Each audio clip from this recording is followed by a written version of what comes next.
how did you get that job in the UFC?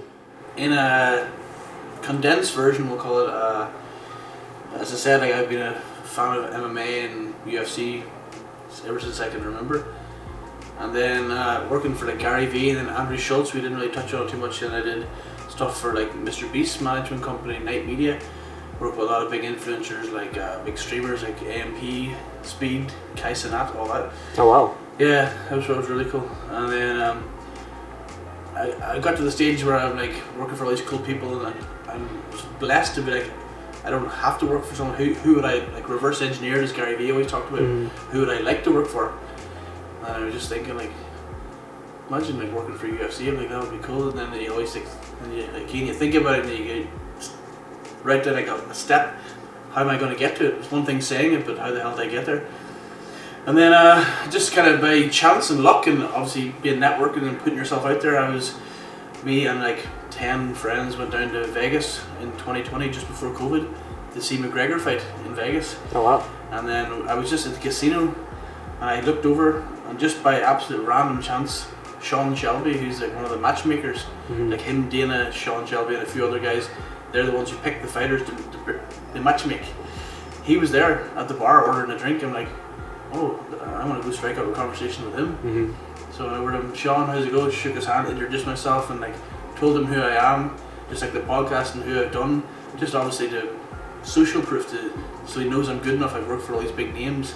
Again, I'm not a braggadocious person. I'm not like, look at me, who I work for. I was just telling him, just so I only had a small window of time, so he had to say all these big names who he worked for, so he'd be like, oh shit, this guy's legit. And then at the end of the conversation, we did a shot of Irish whiskey. Oh, nice. He offered it to me. He said, where are you from, Ireland? He goes, 2 shots of Irish whiskey. And we did a shot, and I was like, thank you very much. And they were kind of parting ways, and I was like, actually, here's my chance now. I was like, by any chance, like, working for UFC would be an absolute dream. Is there like an email address or someone I can take it and I can sort of send over my portfolio, or we can even set up a call? And he gave me an email address for one of like the directors of the social media team. And then fast forward, I don't know, a few months later, like these things again doesn't happen overnight. I emailed him maybe like the next day, this director guy, and he got back. Like, I love to schedule a call. I'm like, oh shit, okay. We did like a video call. It was nothing like an interview or anything like that. It was just to feel the room, see who he was, introduce myself. We chatted for like maybe 20-30 minutes, and then good vibes. He obviously liked my energy, and he was a cool guy too, obviously. And then that was kind of it for like maybe a year and a half or something like that. I was like, because he was like, unfortunately there's no availability right now, but obviously we'll keep your name on our database. I'm like, okay, cool, that's a start. Like, at least he got my foot in the door. And then after that, again, being good at networking and all, I kind of found on Instagram a few other of the social media team members, and then I kind of built a relationship with one of the guys. He was actually from Ireland as well, and just like we talked about it, the Irish like to help each other out. So he was like, anything I can do for him, if there's any openings, I'll try and get you in, because I love your work. You're really talented at what you do. And I was like, thanks. Same to you. Obviously, you're good because you're working for UFC. And then again, maybe another year or something. So from start to finish, it was like 4 years. I was like, maybe this will never happen. And then he emailed me, or I think maybe we were on number basis, but then I gave him my WhatsApp number. And then I was just every so often like just asking him messages about the behind the scenes of how it works, and like, where do you get all your footage from? Do you just pull it off YouTube? And he's like, no, we have this, which I'd love to show you, but I can't. Okay. Think of any UFC fight in history. Any angle, you can go in and pull footage from it. There's like 24 different angles of all the production team. Even from the oldest ones, like UFC 1. Wow. All the way back. You can pick any angle. You can get, there's an angle of the red corner, angle of the blue corner, there's an angle of the commentary booth. So when it comes to me editing, I can obviously pick from wherever I want. It's just like I'm like a kid in a candy store. Probably in the beginning it was like stressful to figure out. Right? For the first week when I was onboarding, he's like, just I don't want to jump in the deep end. Like, figure this out because there's so much on it. Oh my god. There's a lot of moving parts, but now I've been there for almost 2 years. Like, it's almost like second nature now. But as you said at the start, I was so overwhelmed. I'm like, holy shit! Like, where do I start? Like, what's the hardest part of your job? Honestly, just sometimes, like coming up with ideas and like ideation and creating ideas. Like, so for fight week, this is a little bit of inside baseball as well. So basically, the fighters will come on a Tuesday. They'd all check in, do all their media obligations, and then on Tuesdays where they come in, they hit all their different obligations. There'd be like ESPN, UFC.com, and then they come into the social media room, which is my room or my team's room, where we'd have like preempted like games or activations set up. So you see on Instagram, TikTok, fun games. For instance, let me think of what we did in Montreal there back in May. Obviously, French Canada is like one of the only places in the world where you get bags of milk. You've seen that? The bags of milk. Yeah. So most fighters are from America. They're like, "What the hell is this?" So we blindfolded the fighters, and then they told them to put their hands out like this, and then I went over and set like a bag of milk, and they're like squeezing, like, "What the hell is this?" They're trying to guess what it was. Yeah. I think only two guys got it, and they were from Brazil, but because in Brazil they have the same thing, they have bagged milk, which I had no idea. I thought it was just Canada. So they got it, but all the rest of the ones were like, some guy was like, "Is this whiskey?" He was like, "I wish." Whiskey. Yeah, whiskey. Whiskey in the bag. Yeah. That's probably So a different level. yeah, so just sometimes you make it a little bit burnt out.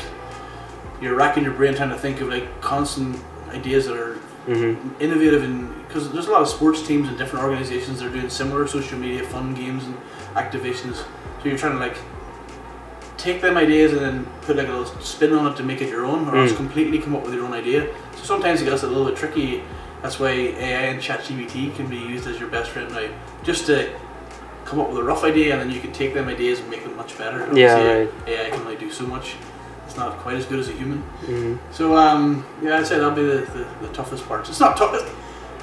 It sounds like I'm complaining, but it's honestly it's a dream. Like shooting fun content and shooting fighters as my job now. It's number one fight. Yeah, like I couldn't be more blessed. Yeah, that's true. That's crazy. What's the best part then? Like, what's the best part of? The best part is definitely like when you're on ground live at the events, like just when you're octagon side. So the way it works on our team, it wouldn't just be me. Obviously, it's not. I'm not running the ship. There's obviously a full team behind it. So on fight week, there'll typically be between like 5 to 8 social media team members, and then obviously we devise a plan.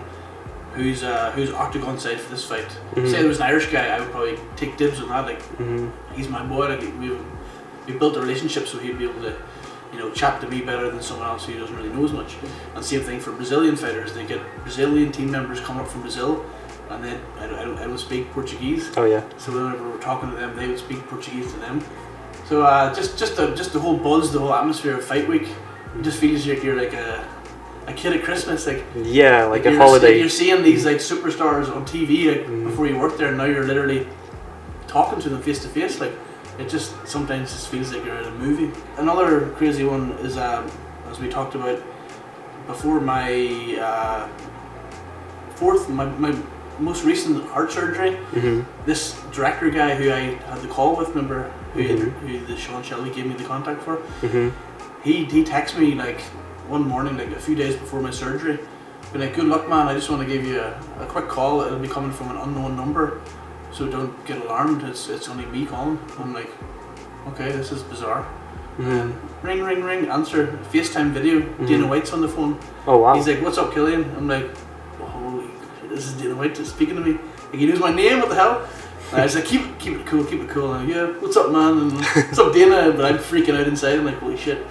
And then he was just like, "Oh, I heard you've got a big surgery coming up. I just want to call, wish you good luck." Like, what boss is like? What a boss! Yeah. Like he had no need to do that. Like this super busy guy, and he takes 5-10 minutes out of his day to call me. So I'll never forget that. Then he was just asking me about my surgery, and I just told him, and obviously in a very condensed version of what was wrong and like how many surgeries that I've had, and he's like, "All these fighters, you're the true warrior. Like you're the I'm like, this guy's saying all these good words to me, and it just filled me with so much pride and confidence going into the surgery. I was already confident going into it because I know obviously I'm in good hands with the surgeons, but that was just the extra sprinkle on top of it. Like, I'm gonna make it through this. I'm gonna beat this and come out on the other end. And then now when we're at press conference and all, I'd be like, "Oh, what's up?" and then give me a little fist pump. So like, he knows who I am, and like I'm doing something right. So that's cool. Yeah, that's an amazing story.